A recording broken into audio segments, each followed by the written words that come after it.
Thank you very much, Derek. Oh, big thanks to all of you for coming to our book launch. The book launch of Studio Properties, a field guide to design education.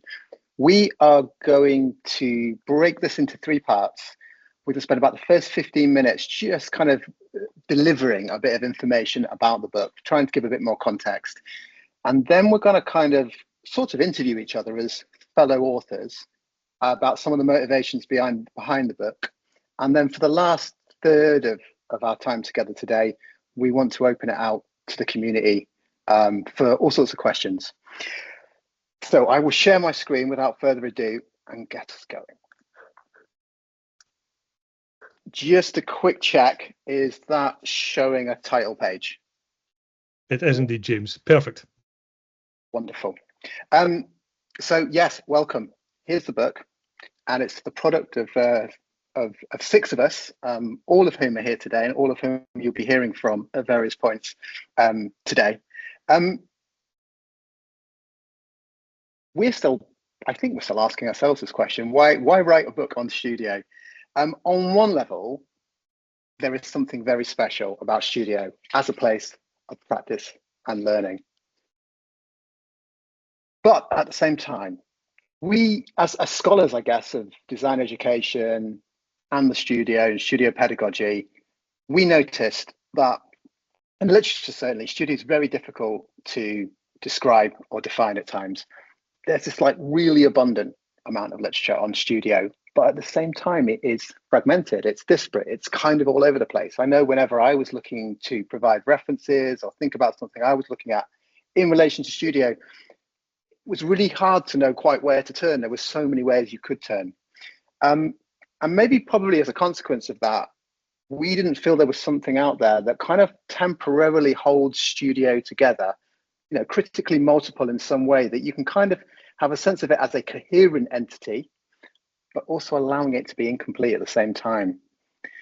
And of course, studio is also complex, tacit, and changeable. It's complex because there's lots going on. It's tacit because lots of what's going on is out of sight. And it's changeable in so much as studios have common ground, but they're also really different. And also even a given single studio is highly changeable. So studio, we think, definitely draws its power from some of this complexity. But at the same time, complexity can hide or enable practices or activities to be sustained that perhaps deserve a bit more scrutiny. So I guess our approach to trying to put a book together about studio, well, it's pretty much with this. It's premised on this idea that the only way to understand the whole of studio is to examine the parts, and the parts of studio only make sense when you put them together as a whole. So in that way, this book is both trying to be practical. It's practical because it describes a series of properties. We're going to introduce them to you a little bit more in a moment, but the 57 properties that we identified and feature in the book are appearing on the screen right now. And they're descriptions of, they might be descriptions of activities, events, concepts that are kind of recurrent in studio, or at least we think are recurrent in studio. But it's also an academic book because it draws on a really rigorous, very broad range of, an extensive range of sources. There's over 700 references in the book. Just to say a little bit more about the book before handing over to my colleagues. So we have 57 properties, which are the heart of the book, and we've organized them into 9 clusters, and you can see them there. Each cluster also comes with a diagram that I guess heuristically begins to suggest relationships between properties, but it is only suggestive. And as I was saying, the heart of the book are the properties. And the properties are between, each property entry in the book is between maybe 2-3 pages long. But I guess it's kind of what is actually happening in the properties that we think kind of really is perhaps the important point. And just to kind of enlarge that, just to show this a little bit more.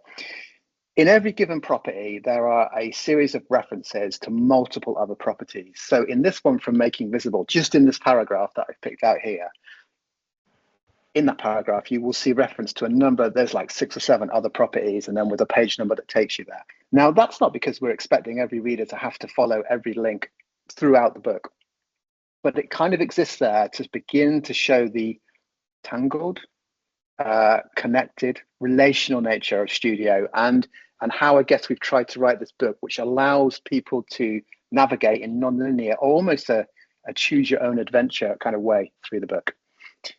So the book's kind of intratextual. It's referencing various things within itself, but it's intertextual, as in it's reaching right back out to an enormous amount of scholarship on the studio at the same time. And the other thing the book features are a couple of narratives, and these are concrete stories, really, that are a different way to go into the book. They give you a sense. They would describe something that hopefully is quite recognizable, but the narratives are littered with properties. So they're another way to bring the properties alive.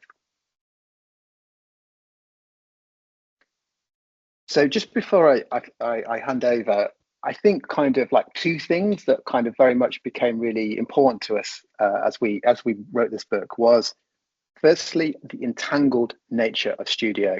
So we separated things into parts, but we also want to hold them together as a whole. And that whole is a very tangled whole. And I guess the other related thing in relation to that is the relationality or the connections between the properties. And that's what hopefully the book will enable, or one of the things the book will do, enable people to navigate that. Right, I am going to pass over to Derek, who's going to say a little bit more about one of the properties. Yep, thanks, James. So I'm going to have a look at serendipity. Like, I've chosen serendipity because it's weirdly easy to describe, but it's one of those kind of like absolutely obvious things. Everybody knows that studio depends on chance, that it depends on things happening inside it in order for other things to then happen. But not a lot of people know that there is actually quite a bit of literature on this, that serendipity has actually been written about.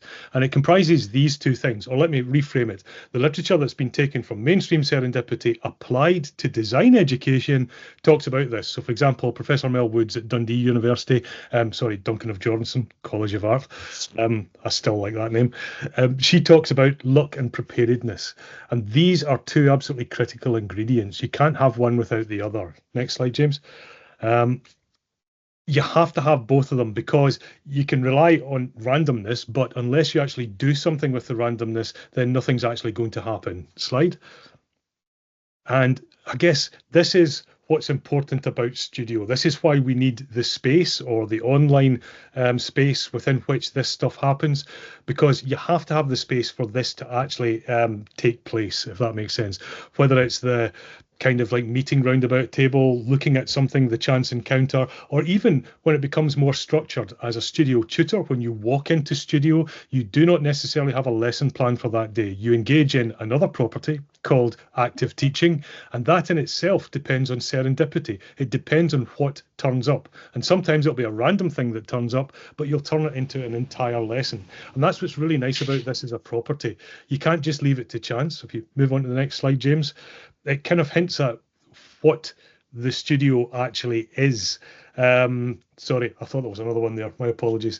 It's this place where you've got this kind of unplanned stuff and planned stuff. And we're not just saying it's nice to have the unplanned stuff.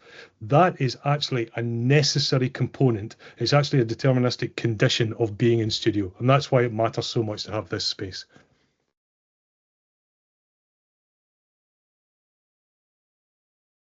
And Colin, do you want to jump in? Yes, I will. And you'll get free construction noises that happened to start earlier than I thought this morning. So thank you all for being with us. I'm going to talk a little bit more about the coherence of each of the 9 clusters that James mentioned earlier. And I'm going to focus on the cultures and power cluster, which, if you know some of my work over the last decade, I've spent a lot of time thinking about some of these issues of power and the ways that power emerges in studio practices. So this cluster reminds us that studio structures are always more complicated than initially might meet the eye, like with many of these properties. On the surfaces, we might notice projects underway, critiques unfolding, but just underneath some of those visible things, there are hidden norms, there are expectations, and power relations that shape how students learn to be in studio. If you go to the next slide. These properties help us not just see what's happening, but also see how students are enculturated into design practice, sometimes with agency, like the power transaction that's part of this cluster, and sometimes lacking that agency to really have an impact, where you might feel indoctrinated rather than actually being able to act with your own agency. Next slide. So 2 properties illustrate this dynamic particularly well, and I think are quite accessible. I joked that I would explain habitus in 90 seconds, and I decided not to do that. So instead, we'll talk a little bit about habits and rituals and the hidden curriculum. Next build. Habits and rituals tell us now is the time to do something, to pin work on the wall, to gather for critique, to mark a transition from working individually to engaging as a group. And the hidden curriculum tells us this is how we do things. It's how we behave in critique. This is how we interpret feedback. This is what it means to participate as a good design student. And together, these highlight 2 different things. There are visible elements of studio life, and then there are also invisible expectations that give these elements meaning. So now to go into a little bit more depth on each one of these properties so you can see how those connections might start to form. So habits and rituals, like I mentioned earlier, are these repeated patterns that make studio recognizable. And they range from these small personal quirks, like a student always choosing the same seat in a hot-seated studio, to large collective rituals like the critique. These routines provide rhythm, which we'll talk about in a little bit, predictability, and a sense of belonging. But they're not neutral. Rituals can be supportive. They can help students feel like they're part of a community, but they can also feel performative and exclusionary, reinforcing who gets to have a voice in studio and who doesn't. So the hidden curriculum works in parallel with these habits and rituals. It shapes how these visible patterns are interpreted as well. So the hidden curriculum refers to the tacit, unspoken, never formally taught knowledge that students nevertheless must acquire. What critique is really for, how to speak in a way that's taken seriously, or how to read the subtle cues for improvement in feedback that they receive. And for some students, this feels natural. They take on these norms of the hidden curriculum quite quickly, but for others, it's an opaque system where they must navigate through trial and error. And because it remains invisible, the hidden curriculum can reproduce inequities and gatekeep. But when surfaced and discussed, it might give students greater agency and open the culture of studio to more equitable forms of participation. So across these connections that I'm starting to draw with this one cluster, you can start to see that there are many ways that we can read a cluster and do something with it. So we might imagine, what are the habits and rituals that exist in our own studio, and what hidden curriculum knowledge is needed to fully participate? Or we might consider new ways of enculturating students, recognizing that the hidden curriculum could be made more intentional and perhaps even learned alongside new habits and rituals. Or finally, we might begin by asking whether some existing rituals are harmful. If so, we can investigate what elements of the hidden curriculum sustain those practices, and then imagine how both might be redesigned to support more just and inclusive ways of being in studio.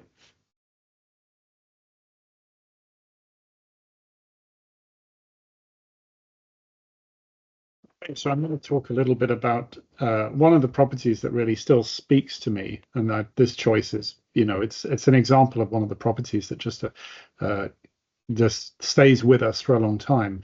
And this is in the cluster time and structures, in which we have time, but we also have rhythms. Next slide, please.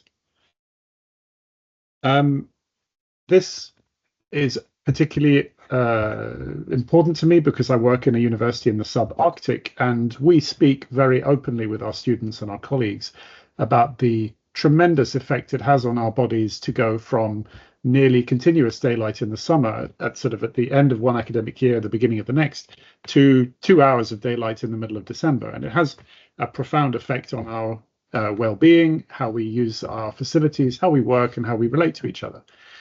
So we speculated that we all experience rhythms in studios, and both as students and both as educators. Next slide, please. And we wanted to conceptualize this. So through reading the literature on time, structures, and rhythms, we found that there was literature out there that could help us make sense of this and to think about 3 scales of rhythms in the studio. Next slide.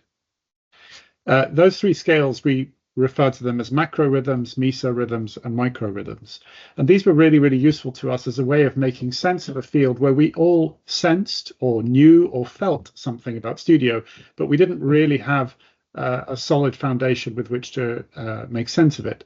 So for the reader of studio properties, rhythms is a really good example of one of those properties where most students will understand that there are macro rhythms describing the seasons, the academic year, the academic term. But then there are also these meso rhythms, which are very immersive in studio. If you engage in a studio project, you have a sort of a multi-week or even a multi-day period of time into which you and your collaborators will fit very quickly. But then there are also, very importantly, micro rhythms relating to embodied and individual experiences. And that's particularly important when we think about the accessibility and exclusivity of studio.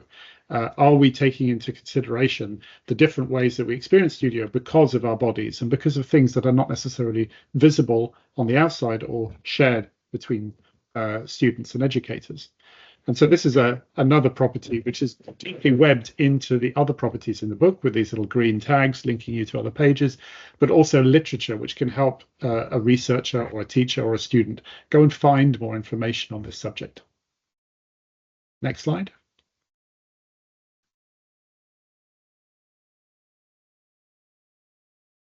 Are you done, James? I am done. I might say a few more words if I'm allowed. Oh, save that for later. Turned off the slides now because we're going to move to the second bit. Hopefully what we've done in the first 15 minutes or so is just give you a little taste of some of how the book works. And just to expand on that now, I'm going to ask my fellow authors questions for a little bit, and which hopefully will continue to unpack the book, its utility, who it might be for, and then we'll open that up much more broadly. So I'll invite my fellow authors, possibly, turn off, if you open up your microphones, I guess, so we can have a fluid conversation. That would be great. And I'm possibly going to direct this first question at either Elizabeth and Nicole, because they've not yet had a chance to speak. The first question is, who did we write this book for?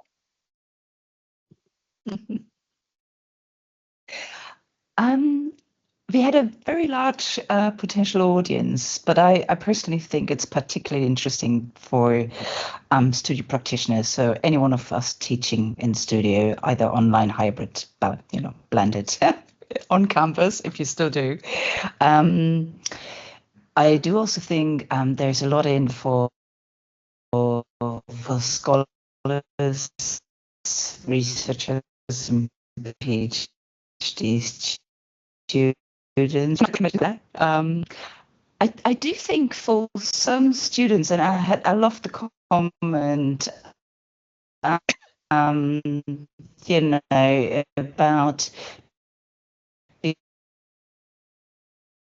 becoming Nicole, sorry to cut in, Nicole. I'm just having a little bit of trouble with your line. So I might just give it a moment and see where we can get to. Elizabeth, did you want to add anything to what Nicole said there around who the book might be for? Right. I apologize myself for the flashes of light. It's very early morning here, so we've got the sunrise going on. No, I think Nicole was on exactly the right track.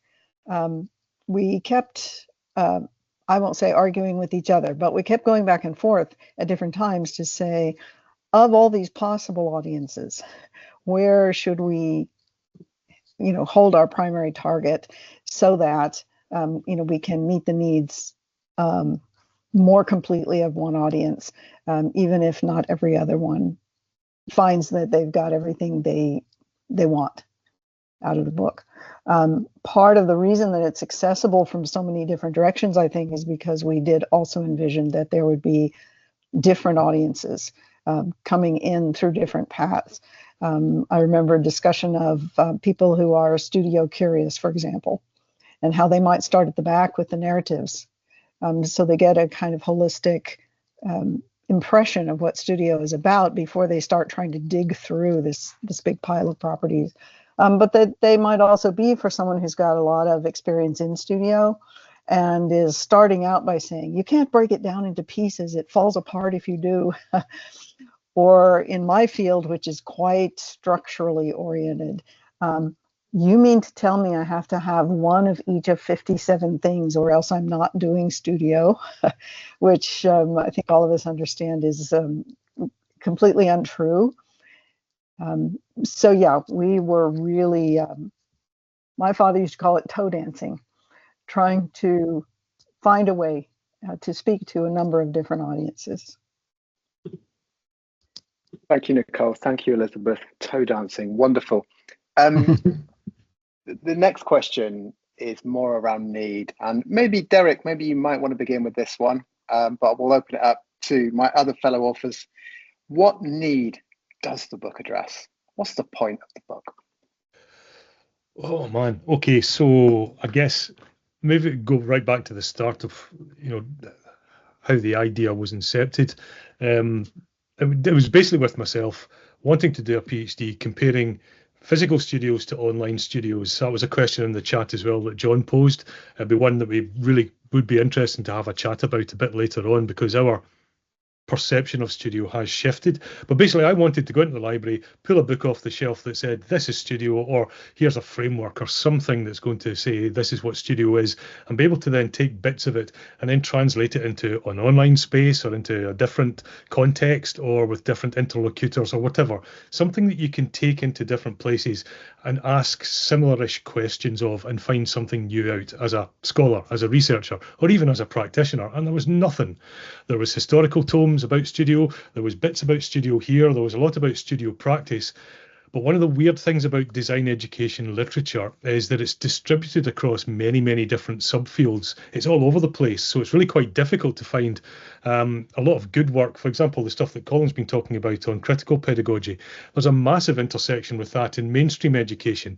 And how that's brought into design education it's a bit challenging. It still is. So that's one of the main drivers, is it gives you a single location where a lot of this stuff has been done. We hope, or we think, for the first time. We're not saying that it covers absolutely everything. And one thing that we're definitely not saying is this is what studio should be. We are not saying that this is a different view of studio. All we're doing is reporting what people have said about studio up to this point.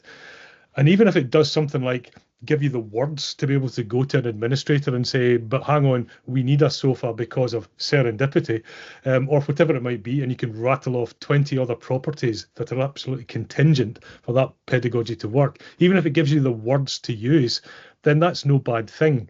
So again, for me, it's having that kind of reference work, that marker that says, don't just dismiss us. Don't just look at a studio and think it's just a big room full of like a whole bunch of people just wandering about the place. That is not what it is. It's actually this really serious, competent bit of pedagogy. That's what that for me is primarily what it's about. It's almost kind of like, take us seriously. Don't just keep dismissing this stuff. And to build on what Derek has just mentioned, I think it was also a huge surprise for me because I'd been doing work in studio and so did everyone else in the team. We all had different sets of literature that we were driving from. There were some commonalities, to be sure, but there's a reason why we ended up with 700 references. There were a lot of references that we already had that we brought to the party.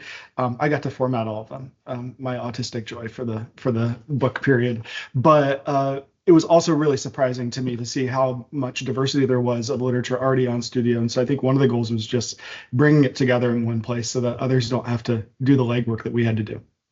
Colin is being very modest. He didn't just format the references, he read all of them. I think that just to build that thing about our design disciplines are very different, but we found quite often that we, and definitely many of our colleagues, are siloed because we refer to the same literature again and again. So we hope that this book is for the studio curious reader who wants to, for whatever reason, expand the solidity of their theoretical and pedagogical foundation in studio. And it's a really accessible way of doing that and seeing references to other sources in other disciplines which address the same fundamental issues of teaching.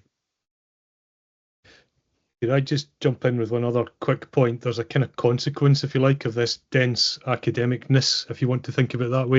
And it's something we're aware of. We've tried to fight against it. It does mean, as has been pointed out, that there's a chunk of the book that is just academic references, you don't have to read those. You don't have to follow up absolutely everything that is referenced. There is also a narrative. There's a different way that you can read the book that just lets you gloss over a subject, get a feeling for it. And if you want to get more in depth, that's absolutely fine. If you don't, that's absolutely fine too. So please, if you're looking at it, please don't be intimidated by that. That's just a function of the page limit that Bloomsbury made us write to.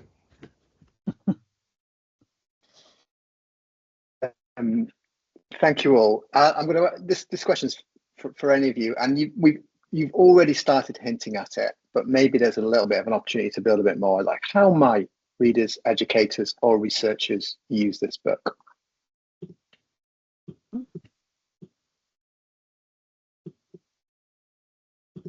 Colin, I wondered, would you be able to kick us off on that one, given you've had a bit of a play with a workshop on this? Do you want to give a hint? Yeah, absolutely. Yes, about this time last year, I got to run a workshop with some of my colleagues in the School of Design, Architecture and Design here at IU.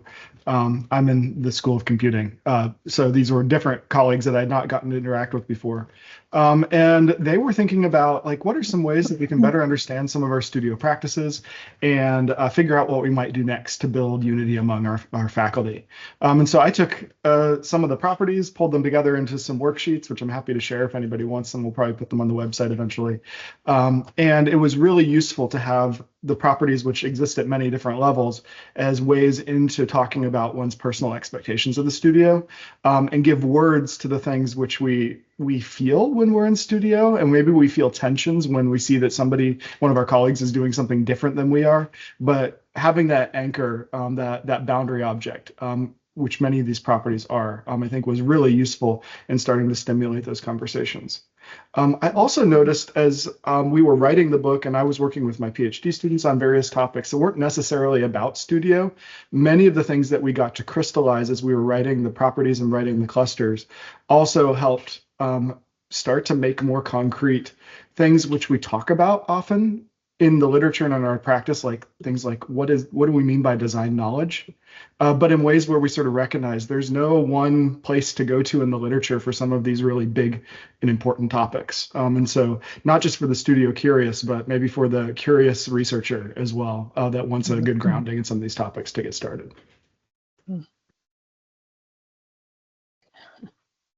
Thank you, Colin. Does anyone else want to come in on that question about ways it might be used? Well, on this notion of having terms for things, I've bored my co-authors with this story several times, but a number of years ago now, I was looking for space to institute studio teaching into a non-studio type program.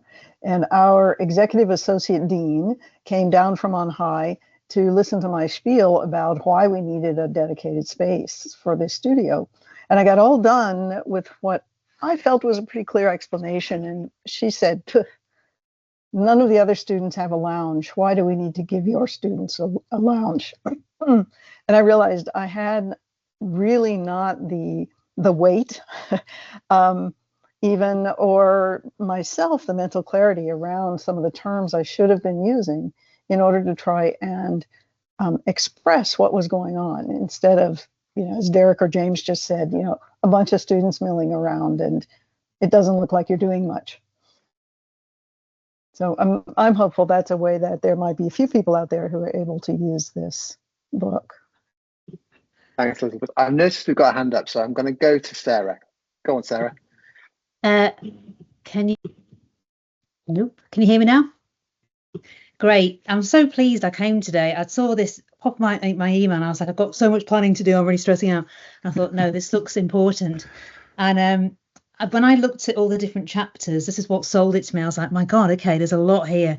And I'm particularly interested in what Derek was saying about serendipity and about that balance between almost like content and then the look associated with that. And, you know from experience that if a student doesn't bring work with them, particularly in a group dynamic, you're there pedaling away, trying to kind of fill the gaps and things. And you have to do a lot more to make that experience worthwhile or meaningful, because the students aren't filling those gaps. So it's the idea of the kind of input and output of student and staff, isn't it? And that balance. And that your point 42 about uncertainty and ambiguity, it's about ambiguity, sorry. I've just written this actually on my welcome page, which is about the seminar groups. It's like, this is going to be about sharing. And actually for young students, they'll be like, what's that sharing? It's reviewing, what does it mean? So I love the idea, excuse me, I've got a bit of a cold, that you're also linking that to well-being, because it is actually about the students feeling able to share, to bring along the content, to be part of that serendipity balance. And certainly in my practice this year, I'm trying to bring in more awareness of self-well-being and kind of have that understanding that in a studio, it's not just about heads down, it's about how long you're there in front of your computer. It's about stepping back and doing something, reconnecting. And I don't know how I'm going to wing this, but I'm going to do it. And I'm going to think, right, okay, I'm almost going to describe it like we've always done it. Because I think it's actually a really important thing of students linking as well to the lovely comments about play in the chat. Our students, I think, have been heavily assessed all up until that time of becoming an undergraduate. And I think that sense of play, which can also be messing about and playing, isn't associated with output and constructive kind of things happening. It could be seen that, you know, your playtime in primary gets renamed break time in secondary. So the notion of play is forgotten at that moment in time. So I'm up for this notion of like play, wellness, and how that kind of being a little bit more lighthearted might then make a better serendipity moment when you get the students to talk about the work. So this is great for me. Can't wait for the QR code. Brilliant. Can we use that? It's coming soon, Sarah. Looks important. That's fantastic. I'm going to have that on my headstone. I just want to respond this just quickly before the next question, is that I'm really looking forward this term to going back into the studio and meeting that student who you know is going to be a future studio educator. Every year there's one or two of them you meet and you just think, oh, you've got this sort of interest, or this, you're asking questions that are already setting you up to be really well suited to teaching. And it's those students who I also think this book is for, because they spend more time in studio than we do. We're the ones who visit, we're the ones who drop in. They know it, they feel it, they need to have the tools to understand it and make it work for them. And that's also a demographic that we're very keen that the book is used by. Thanks, James. I'm going to suggest we go to Michael's question, and then I'm going to then ask my fellow authors another question, because I think it's an important one that we want to get to. Michael, over to you. Yeah. So it's more of a comment than a question, and it goes back to which audiences might be interested in it. I've been. This all touches totally to my own research interests. So when I started teaching about properly 10 years ago, I studied the PISA studies and the Bologna agreements and so on. And there is this mathematician called Andreas Schleicher, and for the past 20 years has been directing the PISA studies. And he always says, there are talks online on YouTube by him, where he says, we have to get away from this model of testing, learning, rote learning and testing. We have to be more applied. And just to come to an end, I think this is, so all educators who are interested in moving from rote learning and testing, and I'm a theoretician myself, yeah, and we try to create links between theory and practice. And my question was 10 years ago, how can theory become something that we do? And this totally changed my way of teaching and learning. Okay. Thank you, Michael. Yes, thank you for the comment. Yes, the doing, big part of studio, which is a big part of your point. I wanted to ask this question because I think it's also it'll help us clarify something about the book to my fellow authors. Why doesn't the book tell people what to do?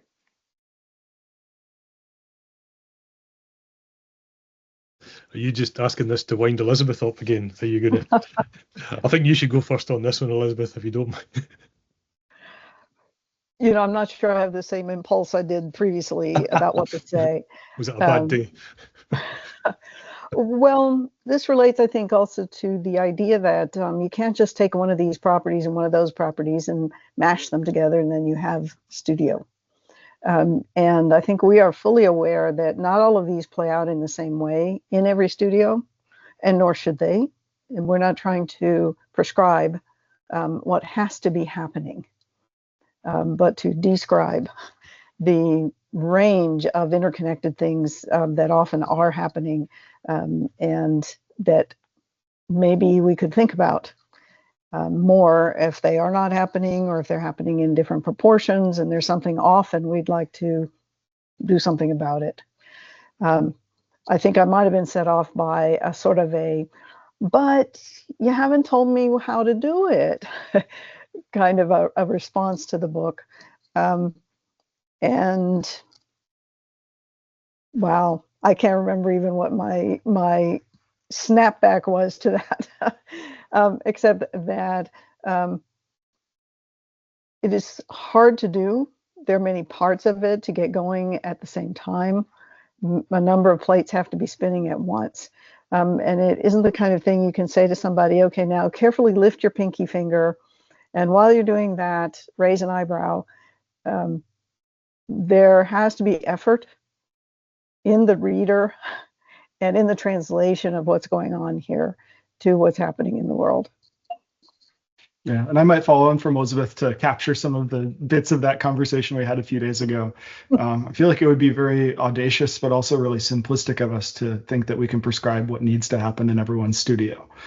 We know, I think, from our writing and from our own practice that it's really complicated. And so this is why I think we labeled this as a field guide to say this does not, I think Elizabeth's metaphor was, it'll tell you how to identify a butterfly in the wild, but it won't tell you exactly like what to do with it and how to like pin it up and dissect it or do other things with it. And so I think there's that practical knowledge that you all as readers bring to the text. Hopefully what we've done, if we've done a decent job, is illustrated the range of starting points into Studio as lenses, as properties. And then it's sort of up to you to figure out what constellation of those are meaningful for you. And as I illustrated with Cultures in Power, there are many different ways that you can even read a single cluster or a single property to consider. Is this a descriptive account where you're trying to label what you already know in that field guide spirit in your own studio? Do you know that something needs to change and you don't know where to start, and that conceptual backdrop gives you a sense of purpose and place? Or is it in identifying some of those connections across properties? You might question, as I am right now, how are students engaging with knowledge practices different in the studio because of the encroachment of AI, or the fact that our sociopolitical situation is fraught. So we can read those new ideas into the text, and I think as a field guide, find our way through it in a different way. Thank you, Elizabeth and Colin. Did anyone else want to come in on that point before I ask one last question, and we then open it up more broadly? Yeah, maybe just really quickly, if that's okay, James. I mean, one of the things I was thinking about this over the last week. It's like, when the physical thing is here, your mind starts to work and ask, what is wrong with this? Like, why is it not quite perfect? I think one of the things that is really difficult to capture in the book is the fact that Studio is so dynamic. We've tried to capture it in a physical object that's not going to change, if you see what I mean, for a number of years. And that means it's hard to describe a lot of the complexity, because in addition to looking at these things as if they were a network, you have to then also see them change dynamically over time. Let me give you an example of this. Keith's already been commenting on it as well.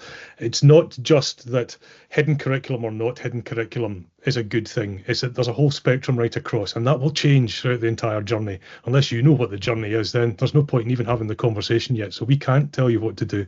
Or Sarah, for example, if you're going back to that notion of sharing, it might be that the way into this would be to start with something like social comparison, which is a key mechanism in Studio. But again, it doesn't just start with doing social comparison. It starts with what the stage of learning is, what it is you're trying to do, and a whole bunch of other things.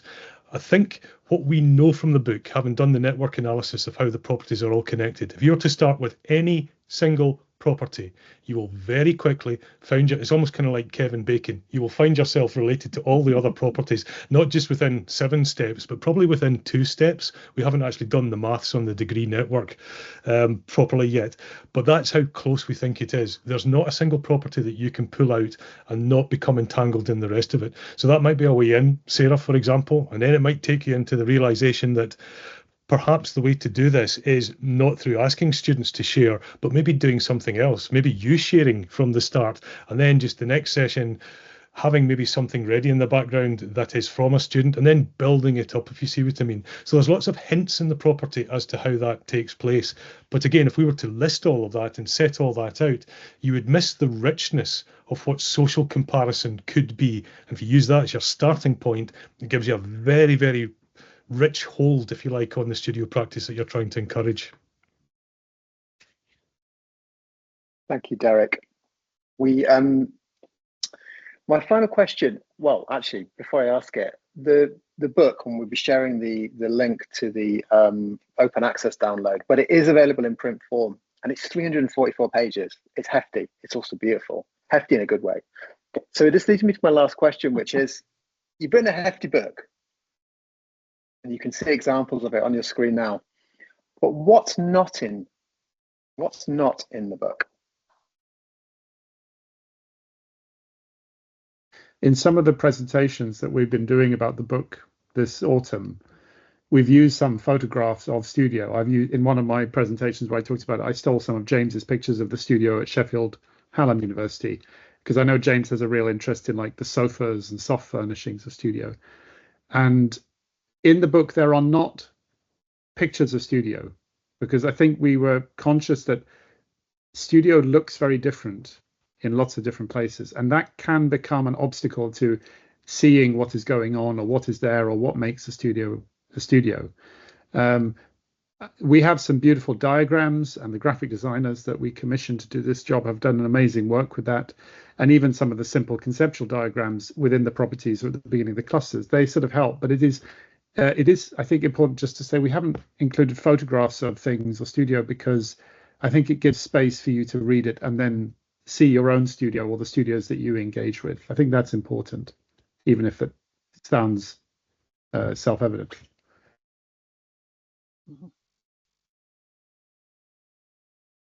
Yeah, thanks, James. And I guess in relation to this question, 57 properties, what didn't make it, or what might not make, and why not? And how did you draw the line? How did we draw the line? Who's going to tell them about the vending machine? the vending machine is lovely, but I think one of the things that came across, and I was viewing this very much from the what is happening in the literature space, and there were some properties where we just identified that this was something that was really interesting to explore, but perhaps there wasn't anything in the literature. And so I would say that, one response to this question of what's not in the book is, this reflects the largely global North tradition around studying studio, and so there are many perspectives that are emergent, are not there at all, or maybe are just starting to become there and become present, that we had trouble labeling. And then there were other properties that we all felt in studio, and Derek can probably give some examples from the vending machine, that we just identified there's really not enough work in the literature for us to say a lot, but we would love to say more in future. Mm-hmm. And also maybe just to quickly jump on Colin's point there about the Western global Northern tradition as well. That is a deliberate position. We certainly and absolutely have no intention, and we state it right at the beginning of the book as well, to speak for any other studio cultures or studio traditions. That is not what we're doing. It would have been easy in some ways, and that in some ways has been the tradition of design education, particularly modernist design, is to just co-opt that into the paradigm and say, and that is also this, and that's not what we wanted to do. We hope that maybe others will construct their own versions and visions of what studio is in different contexts and cultures, and that's absolutely fine. So I think that's an important point to make. We're particularly framing this as a very, very specific thing. Deliberately so. I think we also watched ourselves as we went along, so that we didn't slip into polemic, so that the book is not our vision of how studio ought to be, or our critique of studio. There are points at which we definitely raise questions and point out where there can be differences of position. But we did, I think, try to ensure that we weren't slipping off into our vision of the future, our problems with the past as sort of a personal matter, or even what our collective vision might be. And sometimes that was really hard to get rid of a line of text that you loved. But I think we felt that the book would be more useful to a lot of people when we stuck as closely as we thought that we could to this kind of descriptive commitment. Mm-hmm. Thank you. Shall we? I think we should just open up more generally now for any other questions or comments from those that have joined us today. And I haven't been massively tracking the stuff in the chat, so if there has been a question in there. Well, there was one early on from John, which might be interesting. I don't know if anybody is interested in hearing a bit more about it, but it's the old online studio versus face-to-face studio thing. That's one thing that isn't in the book. I was almost going to put this as the answer to the last question, James, but just really quickly on this. I think over time we realised that what we were describing was not necessarily a physical studio or an online studio. It was basically a conception, an idea, or a set of ideas of studio. And I think that's something that we maybe haven't absolutely made clear in the book. We don't necessarily need to do that. We're making an assumption that every single property can apply to studio regardless of mode. And again, this is one of the filter passes, one of the editorial passes that we did. We did a check on this to make sure that if there were or was literature that described both an online and a face-to-face experience or a distributed experience, a sole practitioner experience, there are many different versions of distributed forms of studio. We made sure that we were trying to represent as many of those as we possibly could. I don't think there's any property in the book that couldn't apply to any mode of studio with sufficient resources and sufficient time, and taking it seriously, I guess, would be the bottom line for me. But it is an important question, John, because I think, to put it bluntly and politically, I think 9 times out of 10, if not maybe more than that, maybe 99% of the time, these are not the questions. People aren't asking, can we do online versus face-to-face? They're saying, I have to use Teams. What am I going to do? Or they're having to use this particular technical solution, which is not designed to be a studio, and they're asking what they have to do. As Nicole hinted at earlier, what we've been able to do with our online studios at the Open University is now reapply these ideas and ask, okay, how are we going to put serendipity into the studio design? And it has fundamentally changed the way that we design our online studios, radically so. They become more like yours, by the way, John. I'm just saying.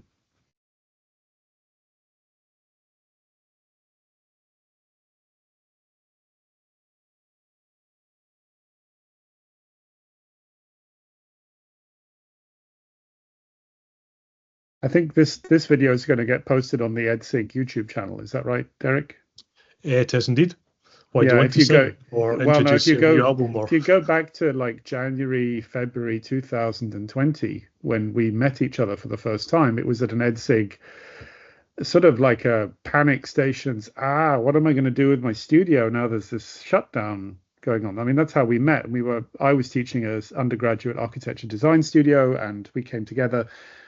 And I remember those months very intensively because so many of the studio educators around me could not conceive of this change. Had this book existed 5 years ago, we would be, I think, we are now in a stronger position to help educators through unforeseen crisis and through problems. I think this is a resource that will be helpful there. If you go back, I think I also already had a pandemic beard. I waited like a week and I just let it go straight away. It was just my contribution. I think that's maybe a really nice opportunity just to do a quick shout out. I know Lorraine had actually got tickets to come to the event today, but it's probably too late for her. But it's a shout out to Lorraine Marshallsey, who was part of the original Studio Matters project and one of the original authors.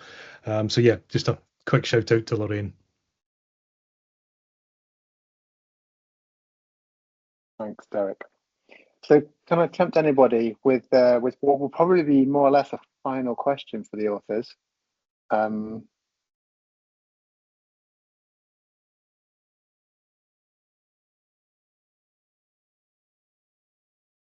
If this sounds like something that you would like us to speak to your colleagues or your management about, we are also developing materials that we can use for workshops or guest lectures and things like that. And as soon as next month, I'm taking this on tour through 5 architecture schools in Scotland and England. And we're really interested in those because we'd love to continue building on this work and doing other stuff. So if you don't have anything to ask us now, you're welcome to get in touch with any one of us, because we have good coverage in North America, the UK, Europe, and now Nigeria as well. It seems like Nicole has found a new calling in that in West Africa. Well, I'll tell you what I'll do. I'm just going to. I put the QR code that will take you to the Bloomsbury bit where you can download, get the open access one. I mean, if you just Google the book, you'll get there anyway. But shall I put it on screen as well? Maximize opportunities for people to get hold of it. I'll do that now, and if any questions pop up in the chat, perhaps others can see. Yeah, James, there's a question from Shruti about, which I think maybe I would urge Derek to talk a little bit more about the vending machine, because we haven't given it its fair time yet. But to talk about how we worked through these properties and how we discarded some and how we chose to develop others. Because it was a really fun collaborative process. Would it be a ridiculous thing to share the vending machine quickly? You're giving away our trade secrets. Oh no, we'll get the QR code up. I'll do it really, really, really quickly so that folk can have a bit of a glimpse into. Just while you're James. setting up, Derek, I'm just gonna while you prep that. This is a genuine collaborative piece of writing. We don't author chapters or sections. I mean, clearly there were authors that spent a lot of time on particular areas. Colin kind of hinted at that with Cultures and Power because it drew so much from his scholarship previously. But we wrote and rewrote across and through and underneath and on the top of each other, to the point where there are, large sections of the book where I think we would really struggle to be able to identify where that came from. And there is something, maybe idealistically, in that, which has something of the studio about it in how the book actually came to be. Yeah, I completely agree with that. I mean, what you're looking at is a tidy Miro board. This doesn't include all the ones that were rejected, what didn't go in there. But basically, this is what we ended up with. It was basically a vending machine where contender properties would start at the top, and if they filtered through basically 5 steps of peer review, and then a final check by Elizabeth, then it was okay for them to maybe go into the book, depending on the word count. But each of those steps was actually really important because it meant that we could do a kind of peer review. We did a paired review, a paired peer review. Then we had several kind of editorial, I guess, layer passes. So it was actually quite a rigorous process that did go on. And you can see there's something, I can't zoom in too much in case you start to see some of the swear words. But yeah, it was actually quite a rigorous process. Yeah, so that was the vending machine. That was the process that we went through, I guess.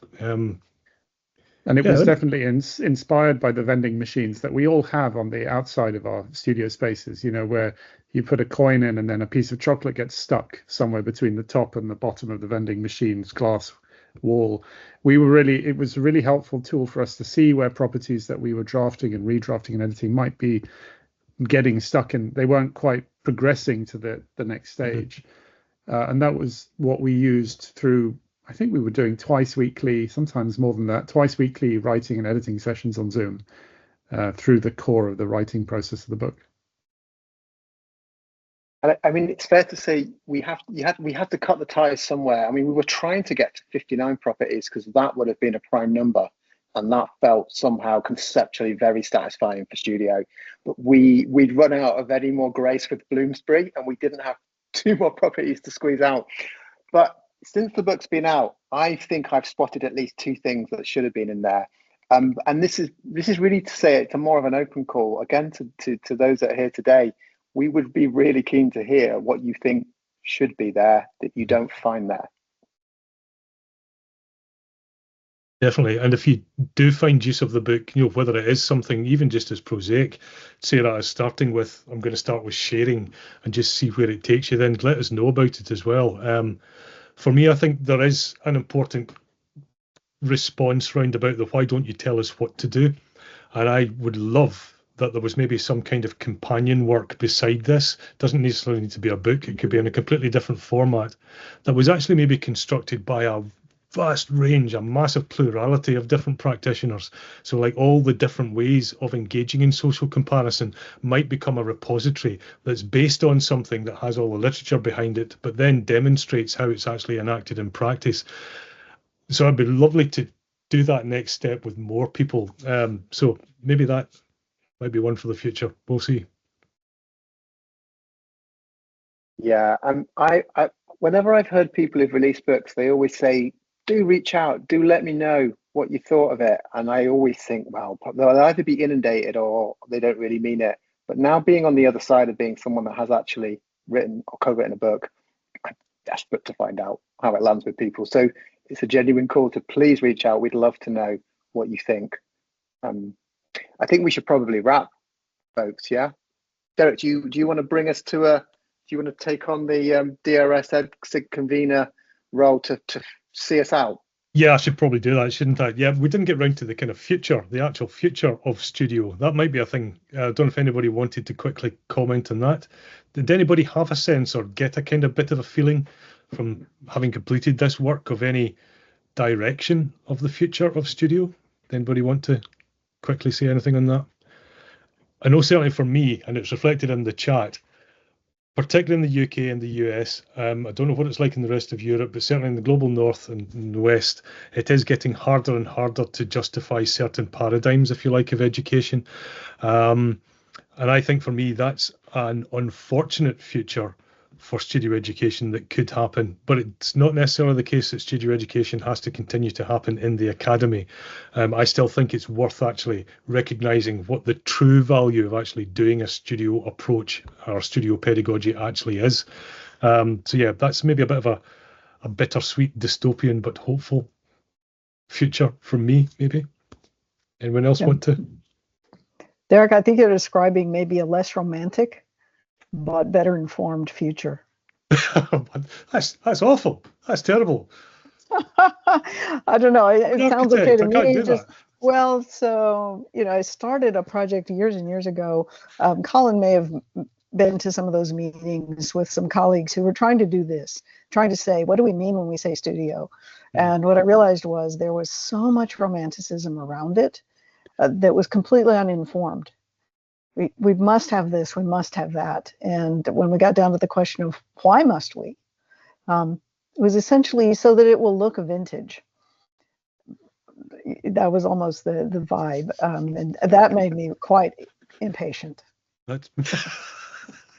Whereas now we're still romantic. We are all romanticists, but we are informed romanticists.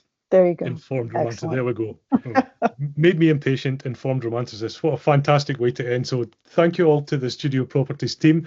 As always, please feel free to get in touch, either with myself directly or with the rest of the team if you do have any follow-up questions. As I say, we have events planned through October right to the end of the year. I'll make sure that everybody who's been today gets a copy of the kind of communications on what's going to be happening. And just from EdSig and from the Studio Properties team, thank you very much for your time today. And yeah, it'd be good to keep the conversation going.